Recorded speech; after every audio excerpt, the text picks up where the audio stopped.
Hello, my name is Nancy Azzaro. I'm a teacher, a lifelong learner, a mother, a grandmother, and I'm also the author of this book, Keeping Kids and Teens Safe and Happy, Helpful Tips for Parents and Grandparents. And I wrote this book, as I've explained in previous episodes, because I was very disturbed a few years ago when I moved to Newtown, Connecticut, to learn about these children who had died through accidental drownings. And it was very upsetting, and people in the community, of course, were upset by these drownings as well. And I wanted to bring attention to accidental drownings as well as other preventable accidents. And so I started thinking about writing this book. And it wasn't easy to write because it was very disturbing to read about the different ways that children get hurt. And sometimes it just happens in a moment when parents look away for a moment or 2 moments or are distracted.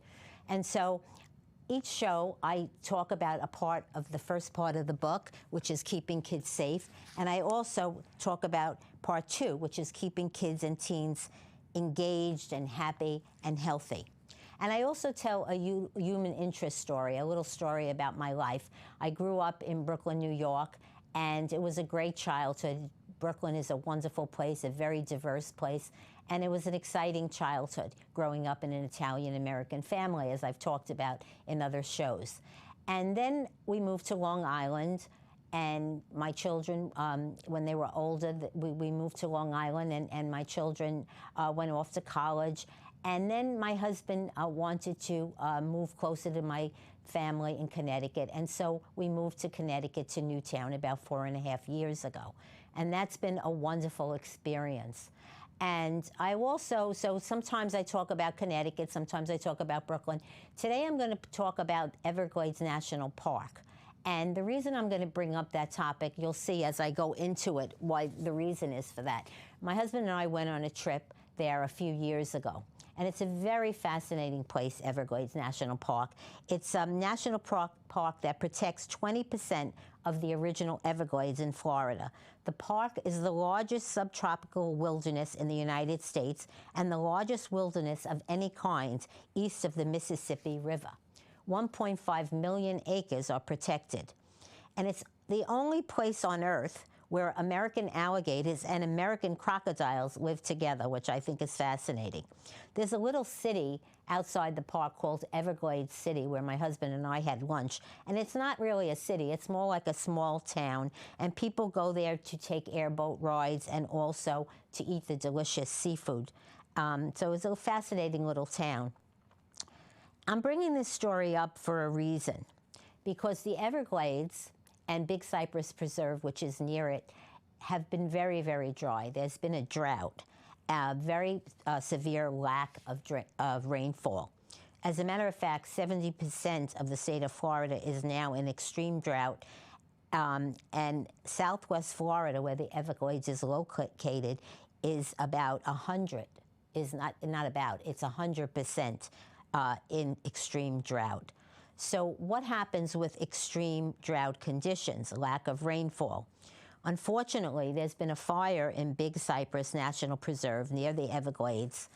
For the last few weeks, it's been burning. Luckily, it is finally 0.75% contained. It was determined that that fire was human-caused. Just one lit cigarette thrown into or out of the car into the Everglades, or someone burning trash nearby, which they're not allowed to do. There's a burn ban in effect. So I'm bringing this up because we have to be very careful when there are drought conditions. Amazingly, and I was surprised to hear this because there was so much snowfall this winter in Newtown and surrounding communities, but there is a moderate drought right now in Newtown. So I bring this up because there are ways to preserve water, and simple things like teaching your children to shut off the water when they're brushing their teeth, making sure you don't run the dishwasher unless it's a full load, or the washing machine. And I'm going to talk about water conservation more in the future because it's very, very important. So there is a lot of things I'm going to discuss today that are a little frightening. This is not a doomsday report. I'll always try to end on an uplifting note, but there are things that need to be discussed, and they affect our children and our teenagers. Something I'm going to talk about now, which is in the back of the book, because there are both benefits and challenges when dealing with this topic. It's chapter 60, The Challenges and Benefits of Artificial Intelligence. With modern technology getting more sophisticated every day and becoming ingrained in computer systems, artificial intelligence will change the world drastically in the years to come. Our children and grandchildren will hopefully witness the discovery of cures for diseases like cancer that have plagued humankind for millennia. The possibility exists that AI will aid in early disease detection and diagnosis, providing better outcomes for patients in the future. AI will change the world in ways most of us can't get our heads around, hopefully for the better. There'll be new discoveries in science and medicine with the help of artificial intelligence. So many industries will be affected, and our children and grandchildren will see dramatic changes in the future in many industries, such as agriculture, manufacturing, finance, healthcare, and entertainment, to name a few. Teenagers are already actively using ChatGPT, which is an artificial intelligence chatbot that can create human-like conversation and dialogue. It uses natural language processing. It can generate ideas, answer questions, engage in conversation, and be used for a variety of tasks. It helps with writing assignments. More teens and college students are using ChatGPT, as well as older people. The use of ChatGPT will continue to grow among teens, young adults, and older adults in the future. But this is the part that I find a little frightening. And why I find it frightening is because I've listened to a lot of experts. Whatever I talk about on this show is not just my own experience, so sometimes it is, but it's also the knowledge of experts. And the people who have been working on AI for the last 20 years, if you hear them talk, which I have on YouTube, some of the things they say are kind of frightening because AI is being developed at such a rapid pace. And so even though many experts believe it will help humankind, there are also some concerns. And many of the people that work in AI development believe that there should be global regulation. All of the countries of the world should get together and have regulation. So I understand the United States and countries of goodwill want AI dominance, and that's because of national security reasons and also economic growth. And I get that. But there has to be regulation, global regulation, so AI remains safe going forward, because it's developing so fast that some of the experts are warning things like this. Anthropic safety researcher recently resigned. He warned that the world is in peril. He said AI is getting better and better, and the least of our worries is that AI might take some jobs in the future. He said super intelligence, we don't understand exactly how it works, and its super intelligence will be more intelligent than human beings and all the knowledge that we have. And so this is why this regulation is needed. So I would suggest you speak to your local elected officials if this is something that concerns you. It concerns me. And, ask them about regulation. All the while, we understand that we want to have dominance for security, national security reasons. I get that. I'm not saying we shouldn't have dominance. We need that for safety. But there has to be some guardrails with AI. I think that's very, very important. And now we're going to talk about the importance of silence and solitude. And since we live in such a quickly changing, ever-changing world, and there are a lot of stresses in this modern world, we need silence more and more. We need periods of silence and solitude. It's very, very important. It calms the human being, the human person. It's good for our souls. And so this is a quote from Robert Cardinal Sarah that I begin the chapter with. No prophet ever encountered God without withdrawing into solitude and silence. Moses, Elijah, and John the Baptist encountered God in the great silence of the desert. Today, too, monks seek God in solitude and silence. I am speaking not just about a geographical solitude or movement, but about an interior state. It is not enough to be quiet either. It is necessary to become silence.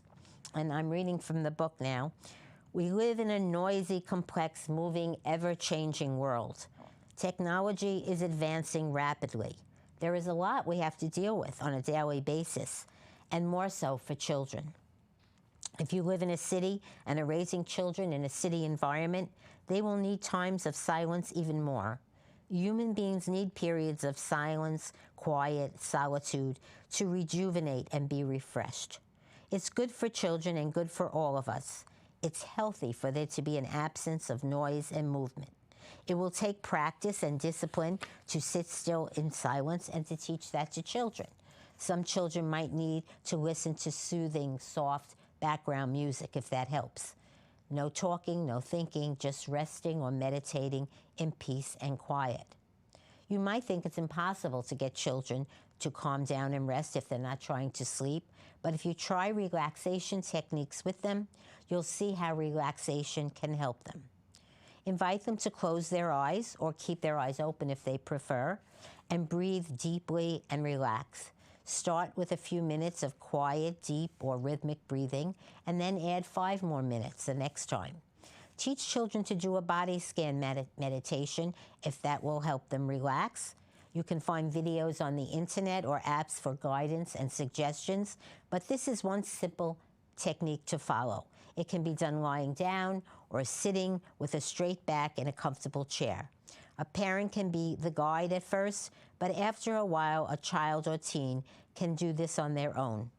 To start, encourage a child to release thoughts and let them go. Visualize them floating by on a river like a boat. Don't try to hold on to them. Just let those thoughts go by. Start the scan by paying attention to your toes. Feel the sensation of your toes. Notice how they feel. Then move to the ankles, calves, knees, and thighs. How do they feel? Are they comfortable? Are they relaxed? Is there tightness? Move to your hips and your lower back and do the same. Keep moving up the body to your shoulders and your upper back and neck. Is there tension in your neck or upper back? Try to release any tension you feel. Feel relaxed. Feel less stressed. Continue throughout the rest of your body. Be aware of sensations in your arms and hands. Tighten your hands one at a time. Tighten and then release and shake the hand gently out. Finally, go to your face. Be aware of any sensations in your face and release any tension. And then after you've done a body scan, or your children have, just rest in silence and feel that peace and that calm. And remain resting in peace and quiet for 5 to 10 minutes or longer. When I practice meditation, I always say a short prayer afterwards, but that's a personal choice. You can also say a positive affirmation. Another technique that I use often is called the 4-7-8 method. And I used it last night actually because I was having trouble falling asleep. And it works when you're trying to sleep or when you're trying to relax. And basically it's a very simple technique. You breathe in to the count of 4 and you try to hold your breath for 7 seconds, and then you breathe out through your mouth for 8 seconds. So it's 4, breathe in, 7, hold your breath, and then breathe out through your mouth for 8 seconds. If your child or yourself has asthma, you would consult a doctor before trying that technique. But I find it very helpful to relax, and also when I'm trying to fall asleep. So there are many instructional videos on YouTube and other social media sites which have guided meditations. There are also popular apps such as Headspace or Calm, which charge a monthly or yearly subscription fee. They have a variety of guided and unguided meditations, soothing nature sounds, music for focus, relaxation, and sleep. Both the Headspace app and Calm have content for children, such as sleep stories, music for kids, and meditations geared to children. The Headspace app has a program called Headspace for Kids that includes meditations and mindfulness activities for kids. Another thing I would suggest trying is just walking in silence. Walking is great exercise, but some people listen to music, and that's fine, but sometimes you should just walk in silence. And if you walk in silence in nature, there are even more benefits. They're very, very, very calming. Also, sitting near water and breathing deeply or rhythmically has also been found to be very, very calming. So try different breathing techniques. Look on YouTube or other social media sites for suggestions, and you can be restored and through these moments of silence and meditation. And they will really help you, and they will help your children as well.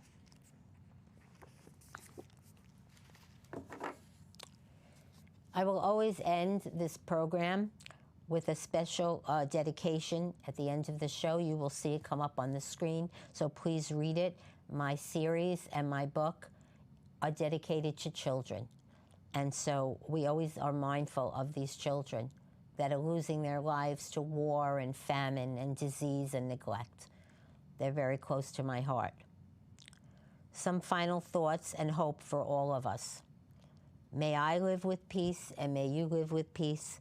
May I live with goodness, and may you live with goodness. May I be kind to others, and may you be kind to others. May I be a healing presence for others, and may you be a healing presence for others. May I remember to be grateful, and may you remember to be grateful.